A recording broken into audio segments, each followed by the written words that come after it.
really happy to have you here today, Carolyn. It's an outstanding privilege to have you as Oh, a guest it's an on honor to this be here. podcast. Thanks for having me.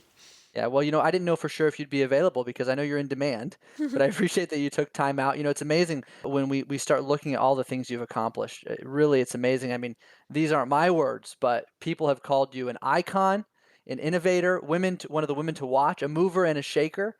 You're on more noteworthy lists than almost anybody I've ever seen because of the amazing work that you're doing. And so it really is a privilege to be able to talk to you today. Oh, you are making me blush, and it's an honor to be here. The thing is that I'm grateful I have something to add to this profession, and it's really to me the work. And thankfully, I think I do an okay job at helping people understand those intersections in health and personal finance. Well, you do, and it's amazing because you have such a unique perspective as somebody who's both a medical doctor and a certified financial planner. And I would love for you just for a way of introduction for those who don't know you, how did you get to this point to become all of these things, such a thought leader in this area and have this breadth of experience that you have? Well, it's very interesting. If you'd asked me 20 years ago where I'd be today, I would have never even dreamed of this, of what I'm doing now. I became a financial planner because my husband and I tried to find a financial planner. He was an engineer and hated his job. We were in our early 30s, and we had inherited a little bit of money in the mid 90s that we had turned into a nice little pot of money, and it was his inheritance. And we tried to find an advisor to tell us, can he switch careers, because he wanted to be a track coach and a photographer. And I'm like, honey, I'm not going to support you. So Big change. yeah, big change, especially for when you're in your early 30s like that. And so we interviewed these people, and they called themselves financial planners, but all they really cared about was investments, and many of them didn't do any financial planning at all. And so, or they were just salespeople. And this was in 2000 now, and so I went back to school for fun to learn how to be a financial planner for us. Amazing. Yeah. Yeah, and then I fell in love with it, and I'm like, wow, there's a huge need for this, for people actually having a financial problem solver. And so when I started, I had no plans to have a big practice or anything, and I found NAPFA, the National Association of Personal Financial Advisors. That group helped me so much in getting my practice started. All those members are just fantastic. We all lift each other up, and they taught me so much. And so I started my practice in 2004, and I was in a study group. And so this was like 2006, 2007. I put together this little talk for my study group on how to help your uninsurable clients get insurance. And things like dressing up your medical record, and making certain people don't have labels that they don't know about from a health perspective. And the advisors that were in my study group, it's like, wow, you need to give this at a conference. So I gave it at a regional conference, and then I was asked to give it at a national conference, and before you know it, I'm speaking everywhere. And I also am heavily involved with healthcare reform, so I read the Affordable Care Act. Not many people read the entire Affordable Care Act, but I figured somebody in our profession needed to understand what was going on with healthcare reform. So I read it and did a talk on it. That went wild. And so that's how I started with all that. Meanwhile, my practice, things I just learned in medicine, because being a financial planner is pretty similar to being a doctor. You're just taking care of the finances instead of health. And so I took a lot of what I learned in medicine, in medical practice, and incorporated that into my financial planning practice. And my practice just took off, and it's been fantastic, and it's an honor to be where I am now. Well, that's an amazing background, and it makes a lot of sense why you're doing this. But you're really in an enviable position. I mean, I don't think many advisors can say that they have more clients than they can handle. I know you have a wait list. I know you're not taking on more clients, Mm-hmm. and I'm sure a lot of it is because of this expertise that you have, which you've positioned beautifully. How did you decide to integrate the actual financial planning and personal finance piece with the healthcare piece, which I know is a massive part of what makes you so unique? Well, to me, health is so important in so many aspects within financial planning.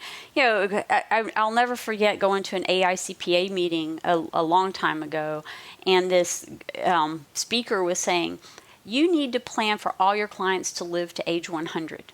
No matter what. And I stood up, a huge audience. I said, what if they're 450-pound diabetic who smokes? He said, same thing. And I'm like, that's so wrong, because that person needs to be doing something to improve their health, or if they're not going to improve their health, they need to be spending a lot more money enjoying it because they're going to die soon.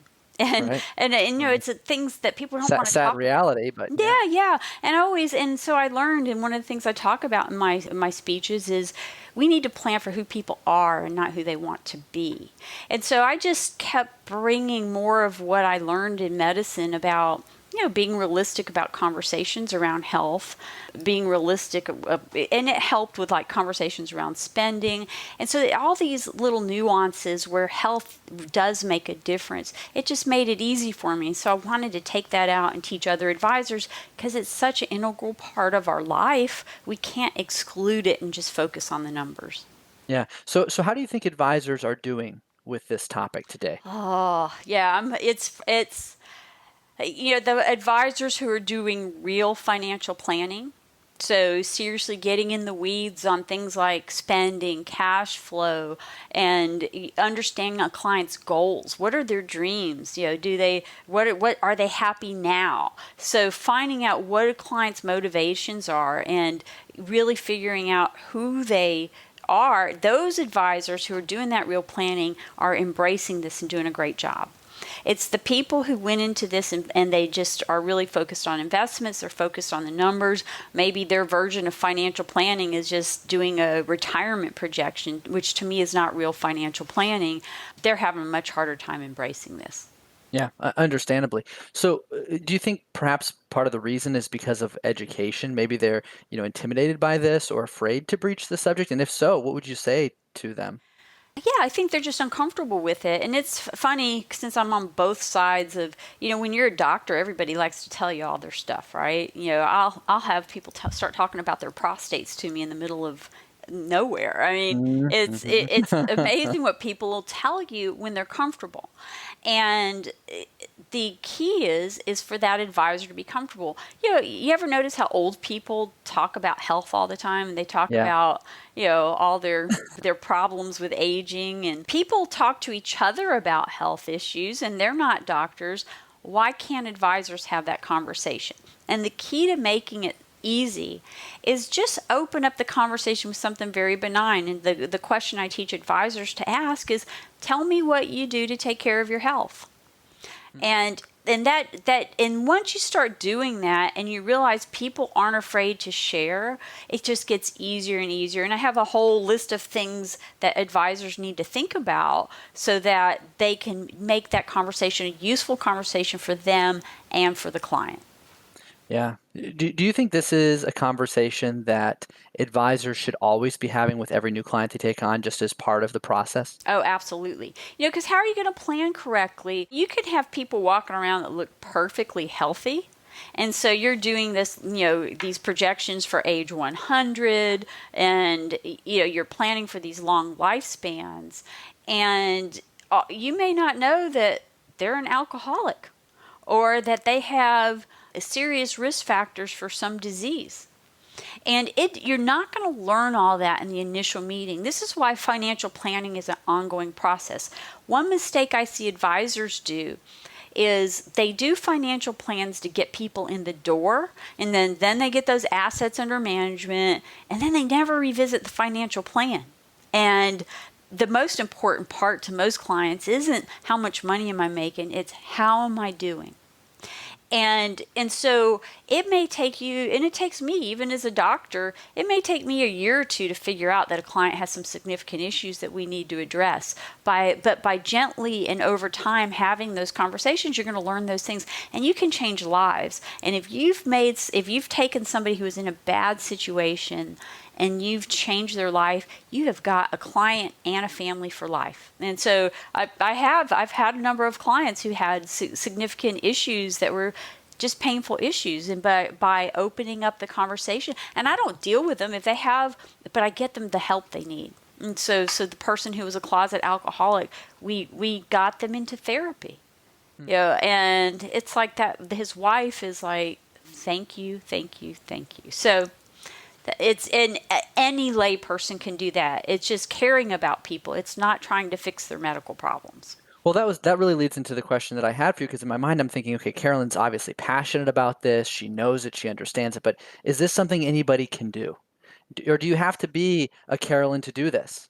But You, you're saying it doesn't have to be that way. No, you just have to have strong communication skills. So full disclosure, I used to teach the bedside manner class at University of Florida, and many years ago. And the key is a lot of people are just afraid on about having hard conversations. In financial planning, a good financial planner is going to have hard conversations around more than just health. It's going to be around spending issues. It's going to be around bad investment decisions. And so if you can become very skilled at hard conversations, you're going to be an excellent financial planner. And there's a book I recommend to all financial planners. It's called Fierce Conversations by Susan Scott. That book changed my life. I forget when it came out, long time ago, but the information is timeless. And so learning how and practicing hard conversations, that just opens many doors for you. Yeah, that's excellent advice, and thank you for telling us about that book as well. So this is obviously a core element to your practice. You do have this very busy, growing practice. Mm-hmm. Is this a contributing factor? Is this part of the reason, or is it other things that are related to how you run your business that you could share with us? Gosh, to me, everything adds up. So there's a number of things that I think we've done well from the beginning that really helped. And that's number one, we embrace comprehensive financial planning. People want problem solvers, and it's really interesting. Our investment philosophy, we're totally passive, and I have actually a wonderful CFA that does all the investment management within the firm. It's all in-house, but we're very strong upfront about how we manage investments and what you can expect. And Tim does just a fantastic education up front, and then he becomes the loneliest guy in the practice because everybody is so comfortable with their investment policy and how we manage the investments that after a year or so they never call him, and he always reaches out and says here's and we don't even do performance reporting, which that floors a Wow. lot of people. Yeah, Yeah. that's surprising. But we do goal reporting. How are you? So we do projections and where are you on track to meet your goals? And the investment part for us is easy. And just like I have said for a long time, investment management is becoming commoditized. You can read my writing from a decade ago. I said this is going to happen. If you're not doing financial planning, you're going to be in trouble. So we go in depth on tax planning, estate planning, insurance planning, and we don't sell any products. We're totally fee only, and we're the client's advocate. We're their fiduciary, and so they know when we tell them you need this insurance product that there's no underlying motivation. The other really smart thing that we did early on is that we charge based on complexity. We don't charge AUM fees. And that floors a lot of people. And it's like when I did this, when I first opened my firm, I didn't know any other way. So I did AUM fees for like the first couple years, and I thought this is really stupid. Because I have some people little money that need a lot of help, and some people a lot of money who don't. So I went to complexity-based fees before many people had thought of it. The ACP, the Comprehensive Planner Group, they've been doing it a long time, and they do it slightly different than I do. But that was huge because that attracted what is now our niche client, the millionaire next door who's become too complicated to do it themselves well anymore. So the do-it-yourselfer, which a lot of advisors don't like that group, but I love that group. They love our transparency. They like our flat fee structure. And again, it's based on complexity. And they love that we're doing that financial problem solving that they no longer felt competent to do because they had become too complicated. And Carolyn, you also said there's another thing. Yes, so the last thing that we did to me that was so invaluable is we created client engagement standards. And what these do is they spell out everything that we deliver to clients and also what we expect from them for us to do a good job for them. So some of the examples of what we say we deliver is that we return all phone calls within a day and all emails within 2 days. Except we actually do much better than that. And I totally believe in that thing of under promise and over deliver. Right. And so we spell out everything that we do. And then for their part, it's simple things like you must return materials to us within a timely fashion. So like if we ask for things like tax returns and all that, and a big one we have is we only take nice people. So that weeds out a number of physicians, but Yeah. in general, everybody we have, they know the standard of behavior that we deliver and what we expect from them.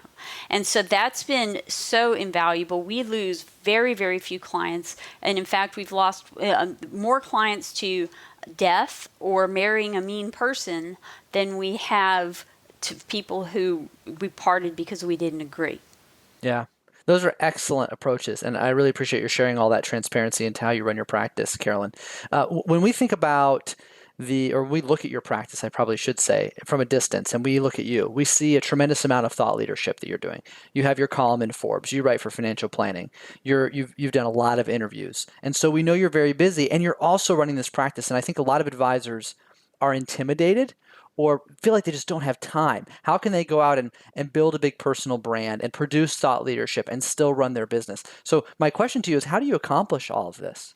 So you have to understand who you are first and always be your authentic self. So if you don't have the talent to do speaking or writing, don't try to make yourself fit into something that you're not. But ideally, you've gone into financial planning, into financial services because you're passionate about something. So you have to display that passion to everybody, and know that they need to know that you're genuine and coming from a good place. I love what I do, and I know that shows. And it was it was painful early on, because you're right. How do you do all this stuff? And I was very fortunate in that I got a business coach very early. So that's another recommendation. I totally believe in coaching. And so the big thing that she said, now I know all coaches say this, but it's true, is you have to identify, what do you love that you're really good at?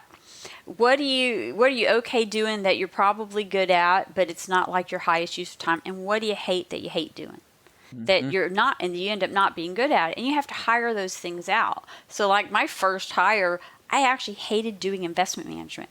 So my number one first hire was hiring Tim, and he's been fantastic, been with me from very, very early on. It's one of the smartest things I did. And then I just started picking those things off. What do I not love doing? And then hiring somebody that's what they love doing. So that's freed up my time to do these other things.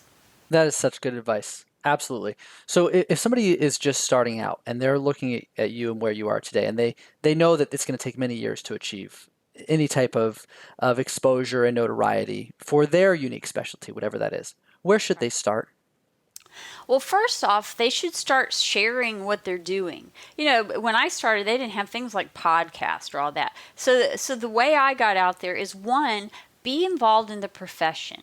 And so go to conferences, and volunteer for your membership organizations like NABFA, FPA, AICPA, because when you're in leadership and you're going to national things, that gives you a sense of credibility that you're out there learning and trying to do better. And then find ways to share your passion. So if you see a journalist who's writing an article on something that you feel you can speak strongly to, write them an email. Journalists love to hear from you, right? Is write them an email saying, I love this article. There's this other thing that you might want to think about. And of course, always be friendly and put it in the positive. And then that by reaching out to journalists with actually valuable information, instead of this interview me. Right. Yeah, when you're reaching out with valuable information, they're more likely to reach out to you when they need something in that realm. And it takes a long time to get earned media. That's what it's called. Yeah. And so it took me, I was very fortunate in that I had NAPFA, because NAPFA, we had press requests and things, and I would answer some of those. And when you learn how to work with journalists well, then they want to work with you. They're on deadlines, so you've got to honor that. And so you have to understand what their goals are and help them do a great job. And for me, the reason I do all that is not because I want to be a media hound, but I want them putting good information out there. So anything I can do to help them would be great. So learn how to work with the media and reach out from a sense of purpose, not from a sense of trying to get stuff. And finally, don't be attached to the outcome. Don't think just because, oh, I did this, that they're going to call me. You may never hear from them, but everything adds up. And as you just keep putting yourself out there with good things, then it's eventually going to come back to you. That is excellent. That is actually solid gold business advice, Carolyn. Oh, Thank you're you so so much for sweet. sharing. Well, Well, it is. It makes so much sense.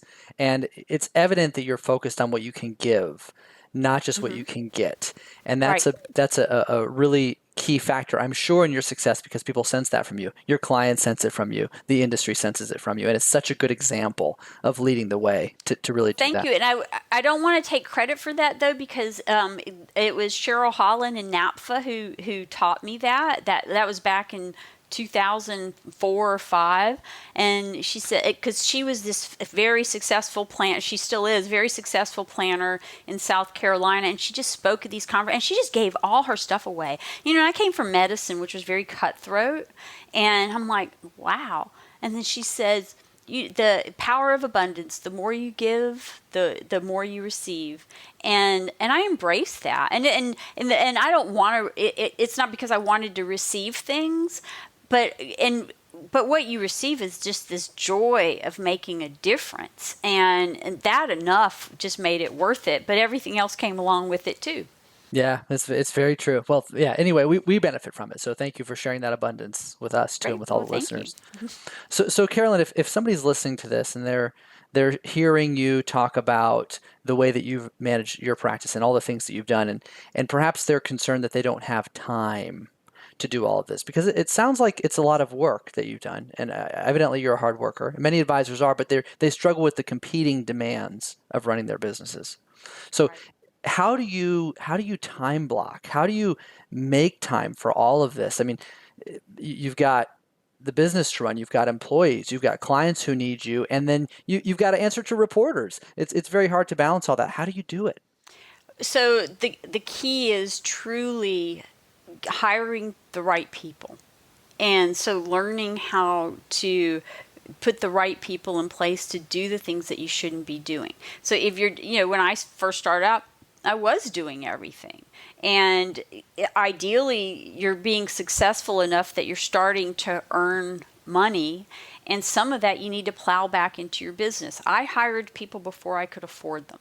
And so I started with a part-time person, and eventually, so I actually started with the office manager first, because that's a lot of stuff that advisors just shouldn't be doing.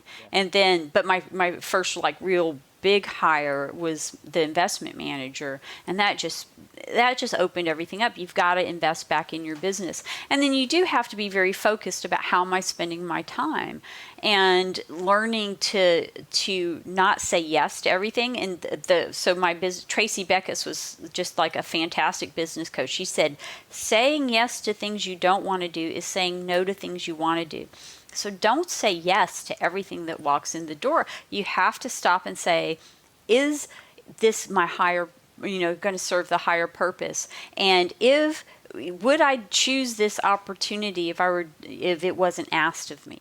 So is it something I would go, wow, to myself? And It's a good so rubric you've got to to be make decisions very, by.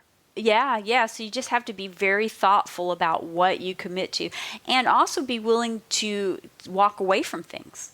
So if you're doing something, and this comes back from in medicine, I saw a lot of death and dying, and I actually went through a thing in my life where it's like, oh, I'm not going to be alive soon. I was diagnosed with something that ended up not being what it was, but the original diagnosis was wrong, and it had like a 1-year life expectancy. It's like, I'm going to be dead soon.